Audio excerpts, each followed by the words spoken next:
After taking a step back on the day, it is nice to know that my thoughts still stay the same, and that is Kyler Murray is our franchise quarterback. Like, regardless of what happened yesterday, I know it was an egregious loss, and we're going to talk about that.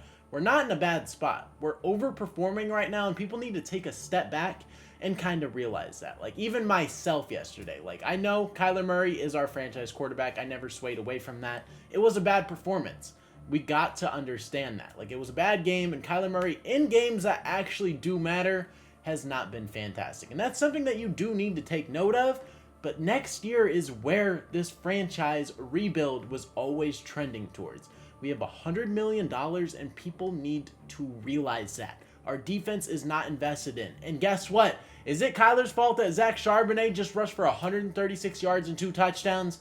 No. Is it Kyler's fault that when all momentum was kind of shifting back and we could not pick up a third down, that we sent Chad Ryland to the field to kick a chip shot field goal to make it a one-score game, and he blew that? Is that Kyler's fault? No. Like, Kyler Murray threw those 2 interceptions, and yes, they were terrible. I will give you that for sure. But picks are going to happen. And yes, it did sway the momentum. But we started coming back, and we sold Chad Ryland. Like, we have to hit that field goal. Like, Matt Prater is somebody that does need to come back. I think that is something that is set in stone. If Matt Prater doesn't come back, I'm going to be a little upset. Because Chad Ryland this season, it's not the answer. In the NFC West right now, honestly, don't think we have a chance in it. I think we have like a 5% chance to make the playoffs. The Rams are above us right now. We are on a 3-game losing streak. Lost to Seattle, Minnesota, and Seattle again. And here we are at 6-7, a negative record once again. It sucks, and Seattle is technically 3 games ahead of us if you want to look into the retrospective things, because even if we tie, they have the advantage because they are 2-0. They have the tiebreaker.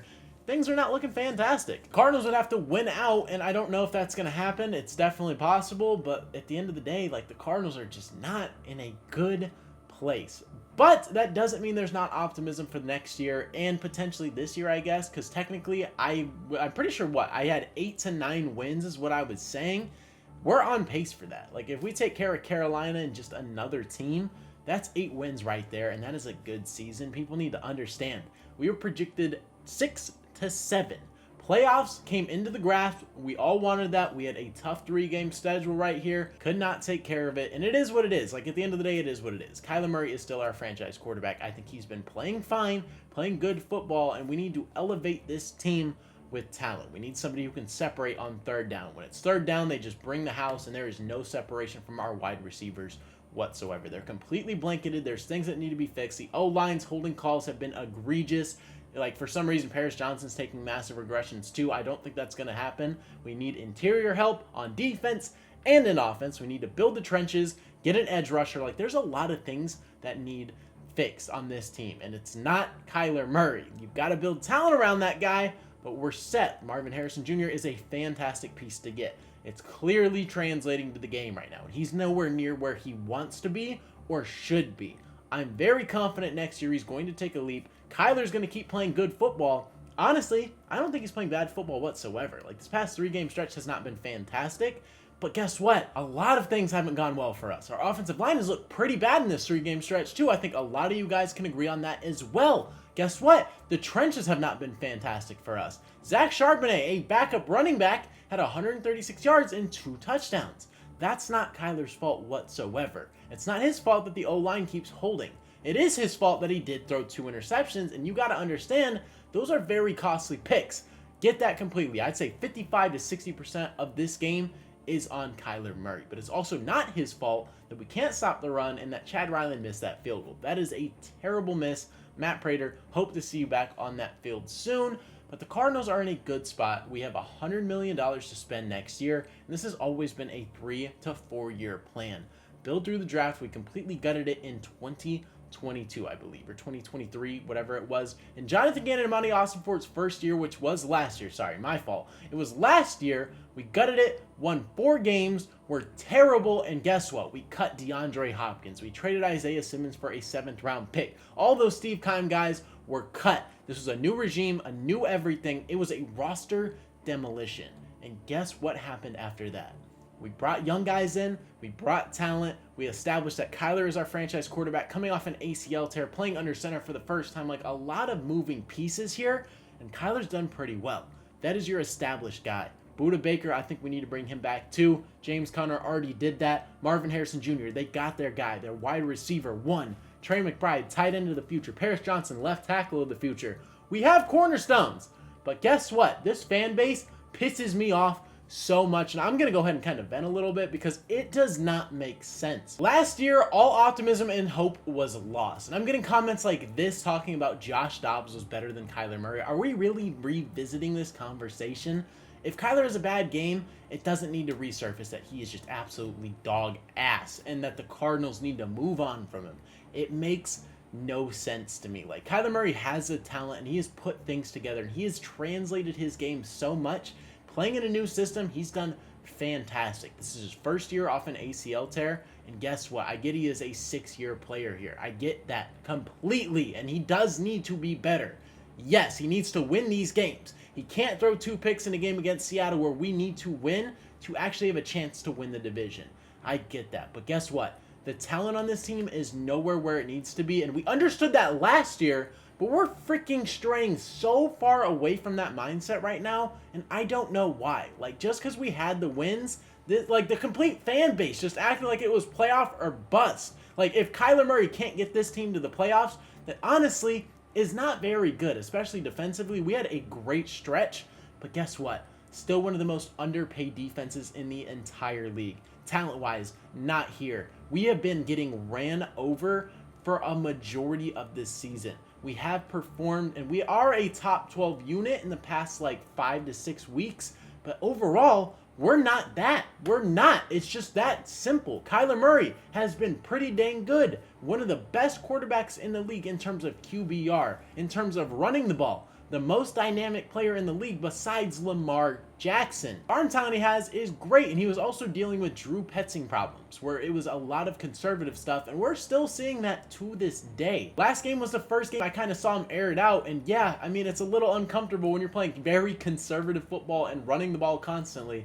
2 touchdowns, 2 interceptions. I feel like he started figuring out in the second half, but those 2 picks, I will give it to you. There is nothing I can say about those. Those are absolutely egregious. I think we need to take a step back, though, and realize we're in a good spot, and next year is the year where we're really going to be competing.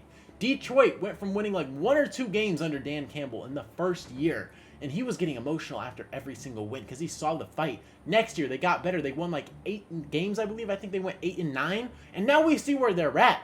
You got to build culture. You have to continue this thing, and this is a rebuild for a reason. It's not a 1-year flip around, and I know we're seeing teams like the Seattle Seahawks who hired a freaking head coach and have been pretty dang good. Yes, I will give it to you, but guess what? They're not that much better than us. And roster-wise, they are. They have a lot more talent than we do. Can we admit that? Is that the truth? I thought we'd be able to pull off both games, but they are better in the trenches, and you could tell. That's why they're winning the game. Their O-line dominated last game. They can't run the ball, but they ran it against us. In the D-line, they wrecked the game. The O-line could not stop anybody. We were holding constantly, getting false starts. We were jittery. Like, they struck fear in our hearts. Kyler's running around constantly because there's pressure 24/7. And I know it seems like I'm just ranting on and on and on, but like, as a fan base, we need to take a step back and realize this isn't going to be a 1-year turnaround. This is a multi-year rebuild, and in years 3 and 4 is where we're really going to start picking it up. If Michael Bidwell allows this ownership to actually spend money, we're going to be in a good spot, and we have to continue to build through the draft, but we have to bring in talent. Not overspend, but certain aspects, we need people desperately. Need O-line help, need D-line help, need an edge. We also need a wide receiver, too, who can actually separate on 3rd down. I don't know if that's like a T. Higgins, but somebody like that. I don't know if we want to throw $20 million. I don't know if that's necessarily smart, but somebody. I'm fine moving on from Greg Dortch and moving Michael Wilson to the slot. We need an outside who can actually create separation. Need it? Absolutely think this team has a bright future, and even if we don't make the playoffs, it is still a successful season if we win 8 to 9 games. Let's close it strong. I know a lot of you guys probably want to fight for draft picks and want us to tank this rest of the year, but I would rather see 8 to 9 wins and continue to build and move in the positive direction. And Jonathan Gannon has done an excellent job. Nick Rallis has too. I think Nick Rallis has been a huge bright spot, and he has coached his defense for what it's worth because there's not a lot of talent there. Budda Baker, hopefully he gets an extension done, but there are things that this team is going to be capable of in years prior that we're going to look back on this and be like, dang, What a crazy bad take. Dang, I shouldn't have said that. And maybe I'm the one who eats my words. I don't know at the end of the year, but I think we need to take a step back and relax with the Kyler hate. It is insane. After every single bad game, it is just constant Kyler Murray, Kyler Murray, Kyler Murray, even if he's not the problem. So just take a chill pill. Didn't play great, and yes, it was his fault a lot that we lost that game. But we're in a good spot. In playoffs, honestly, if we would have looked back to week 1, how many of you guys would have thought we'd be in the playoffs? Like, genuinely, 8-9 is what I predicted, or 8 to 9 wins, not 8 and 9. I guess that is a technical possibility, but like, I didn't know playoffs were realistic at that record, and they were realistic, and it is unfortunate. Like, yes, I can take a step back and be like, dang, we should have won at least one of these 3 games. It's unacceptable to lose all 3.